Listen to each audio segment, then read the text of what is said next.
Justiça, quer dizer, eu sou da AGU, mas sou funcionária do Ministério da Justiça com muito orgulho, e fui para a Secretaria de Assuntos Legislativos em 1990. E lá tive a oportunidade de ter uma grande colaboradora, a doutora Sônia Moreira Alves, que vocês estão na mão da melhor jurista, não pode dizer a melhor, entre as melhores, porque a doutora, inclusive a doutora Sônia Moreira Alves, que foi substituída depois pela doutora Dailton, como diretora do departamento. Então eu estou bem aqui, eu tenho dois grandes amigos. Mas eu fiz esse depoimento do Dr. Toffoli e eu gostaria de repetir aqui para todos.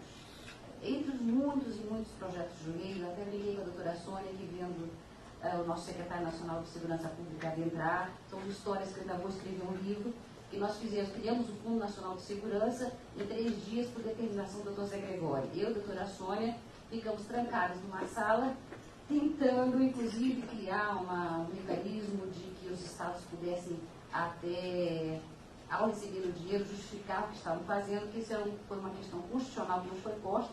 Não sei se a Sônia lembra disso, mas nós ficamos 3 dias tentando, sem agredir a Constituição, arranjar um mecanismo que os estados pudessem receber o dinheiro, mas tivessem uma prestação de contas do serviço. Ou então, inúmeros projetos de lei. Esse caso da Polícia Ferroviária, que é o meu testemunho, que é o caso concreto, em 1990 eu fui para a Secretaria de Assuntos Legislativos, já vinha da CISET, do controle interno do Ministério da Justiça. E assumi logo em 90, eu fui como advogada da União e assumi a chefia de gabinete da Secretaria. Isso em 91, 92, 90. E o doutor professor Luiz Estevam Chaves de Rezende Martins, que era o secretário à época, me deu uma incumbência à Secretaria da questão da Polícia Ferroviária Federal. Porque lá estava na Constituição, de 90, Constituição de 88, ainda estávamos naquele processo de adaptação à Constituição, que é normal.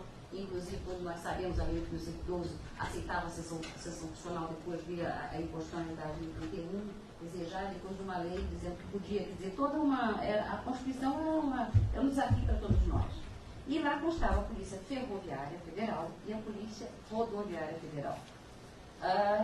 Recebemos o processo para poder regulamentar a Constituição naqueles pontos. Bom, se formou um processo, que já faz muito tempo, mas a Polícia Rodoviária Federal, todos nós éramos seletistas da época, porque havia o 1711 e os seletistas depois o regime jurídico único da 8112. Foi feita uma consulta e o DENIT caminhou para o Ministério da Justiça uma relação de funcionários seletistas ou estatutários que eram policiais do DENIT, que passou em 90 para a reforma do Código por Ministério da Justiça.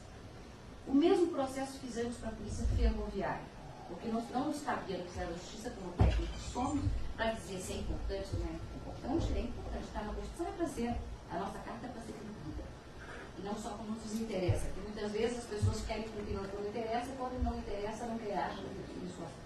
Bom, fizemos o processo, e foi feita uma consulta para o Ministério dos Transportes, que tinha se transformado em infraestrutura, qualquer coisa assim, e a resposta que nós obtivemos no processo foi que não existia funcionário oriundo da rede ferroviária ou da empresa de policial ferroviário. Não existia, um quadro que não existia. Essa foi a resposta que nos trouxeram. Essa razão que nos levou a determinar, na época do professor Estevam, determinar a um advogado nosso, que foi lenda, o Renato Severo, a fazer um projeto de lei criando a Polícia Ferroviária, criando os cargos, mas sem a possibilidade de transposição, porque a informação que nos foi dada foi que não existia um quadro pré-existente, como existia da Polícia Rodoviária Federal, que eram patrulheiros seletistas, mas tinham esse quadro funcionários públicos federais. Bom, a partir daí fizemos o projeto do Dr. Renato Severo, um excelente técnico, advogado, colega nosso, fez o projeto de lei criando, mas sem a possibilidade de transposição, porque aí nós já tínhamos a posição do Supremo que não admitia a transposição de cargos que não eram naquela situação prevista pela Constituição. Foi feito o projeto de lei, que foi encaminhado, como sempre, aos Ministérios do Mérito, que é o Ministério do Transporte, Infraestrutura e MARE, a época era o MARE, se não me falha a memória, e a resposta que nós obtivemos foi: o projeto de lei está muito bom, só que não há interesse do governo, política do governo, na época, de investir em ferrovias federais. Razão pela qual o projeto foi, vamos dizer assim, arquivado, porque não havia interesse no mérito dos Ministérios do Mérito. Quer dizer, o projeto, e isso ficou, quer dizer, esse é o testemunho.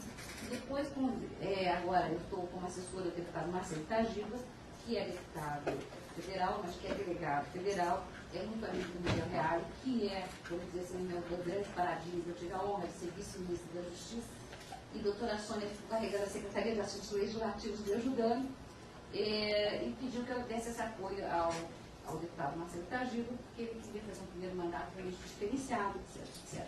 Bom, então na hora de também experimentar que abrir o outro lado do balcão, mas sem perder nunca o norte da Constituição, da lei, e de que nós estamos fazendo leis para nós mesmos. A gente não faz lei para os outros, a gente faz lei para a gente. Então tem que fazer uma lei que seja factível e tem que ser defendida assim.